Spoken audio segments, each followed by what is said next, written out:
मग मूळ प्लॅनप्रमाणे उतरल्यानंतर एअरपोर्टपर्यंत जाण्यासाठी एक बस सर्व्हिस असावी, PMPSची असेल का मेट्रोची असेल, यावर युद्धपातळीवर काम सुरू आहे. मेट्रोला बाकीच्या मेट्रो स्टेशनसाठी सुद्धा ही सुविधा करावी लागेल की घरटे स्टेशन ही कमी तिकीट असणारी, कमी दर असणारी बस सर्व्हिस उपलब्ध करून देणं, त्यावर मेट्रो खूप काम करत आहे. त्याला मात्र संपूर्ण शहराच्या नेटवर्कला मेट्रोला 1000 बसेस हव्या आहेत आणि PMPLशी त्यांचं बोलणं सुरू आहे की नवीन येणाऱ्या बसेसमध्ये सुरुवातीला 300 आल्या, 50 आम्हाला दिल्या, असं करत करत करत करत ही 1000ची रिक्वायरमेंट पूर्ण करता येईल का.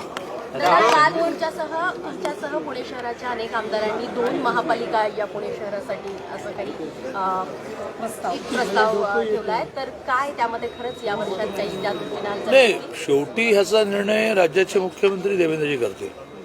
पण देवेंद्रजींच्या हे लक्षात, आणि देवेंद्रजींना खरं म्हणजे पुण्याचा एक प्रश्न माहिती आहे, त्यावर लक्षात आणून देण्याची आवश्यकता नाही. पण आम्ही बहुधा 15 जानेवारीच्या आसपास कलेक्टिव्हली पुण्यातल्या सगळ्या प्रश्नांसाठी देवेंद्रजींची म्हणजे माननीय मुख्यमंत्री महोदयांची, दोन्ही उपमुख्यमंत्री महोदयांची एकत्र बैठक मागतो आहोत, ज्यात आठवडाभर आधी म्हणजे 5-7 तारखेच्या आसपास आम्ही सर्व पुण्याचे मोठे प्रश्न त्यांना देणार. त्यांची ती ऑफिसेस त्यामुळे तयारी करतील आणि बैठक ही फ्रुटफुल होईल, ज्याच्यामध्ये हा विषय हा ऐरणीवर आहे किंवा वरवरची मलमपट्टी करून चालणार नाही. बेसिक प्रश्नाकडे जायला लागेल. बेसिक प्रश्न हा आहे की ही आता 34 गावं जोडल्यानंतर एशियातली सगळ्यात मोठं भौगोलिक क्षेत्र असणारी महानगरपालिका झाली. प्रशासन म्हणून हे चालवणं अवघड आहे. त्याच्या पुणे नावाचं जे अट्रॅक्शन आहे, पुणे नावाचं जे एक महत्त्व आहे, पुणे नावाचा एक गरिमा आहे, तो त्या नवीन महानगरपालिकेत ठेवावा. पुणे महानगरपालिका 1 म्हणा, पुणे महानगरपालिका 2 म्हणा, काय म्हणायचं ते म्हणा, पण 2 वेगळी ॲडमिनिस्ट्रेशन, नवीन ॲडमिनिस्ट्रेशन थोडं छोटं, पुढं ती बरोबर निम्मे केले की नवीन महानगरपालिकेला अवघड होईल. पण एक 2 विधानसभांची, गावांच्या भाषेमध्ये 50 गावांची अशी जर महानगरपालिकेच्या कार्यक्षेत्रात आलेल्या गावांना वेगळं करून एक प्रॅक्टिकल, ज्याला आपण म्हणू की व्हायबल महानगरपालिका झाली, तर ती ह्या शहरातल्या नागरिक समस्या सोडवण्यासाठी मोठी आवश्यकता आहे. माननीय देवेंद्रजींसमोर आम्ही हे मांडणार आहोत. ते पुण्याच्या प्रश्नांबद्दलही खूप जाण ठेवून आहेत आणि त्यांची व्हिजनही मोठी आहे. ते म्हणाले की हे प्रॅक्टिकल आहे, तर कामाला सुरुवात होईल. पुरंदरच्या विमानतळाचा प्रश्न आहे.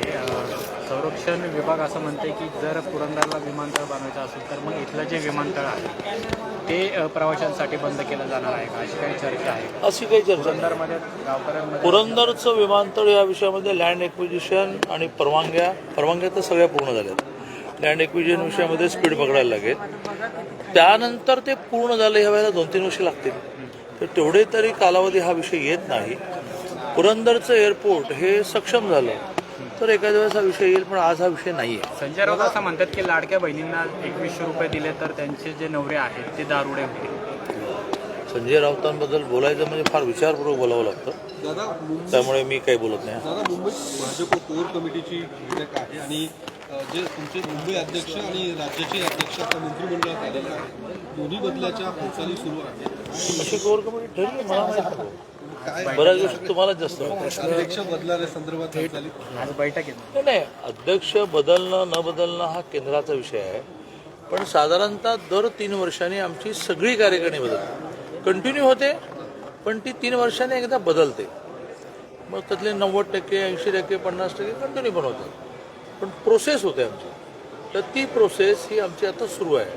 मेंबरशिप, मग सक्रिय मेंबरशिप, सक्रिय सदस्य आणि बूथपासून आमची एकमात्र पक्ष आमचा असा आहे की जो पूर्णपणे लोकशाही मार्गाने चालतो. सगळ्या स्तरावर निवडणुका होत म्हणजे काही ठिकाणी निवडणुका नाही पण सहमती नाही, पण बूथ अध्यक्ष झाला, मग सगळ्या बूथचा मिळून एक मंडळ अध्यक्ष झाला, मंडळ अध्यक्ष म्हणून एक जिल्हाध्यक्ष झाला, जिल्हाध्यक्ष म्हणून प्रांताध्यक्ष म्हणून राष्ट्राध्यक्ष झाला.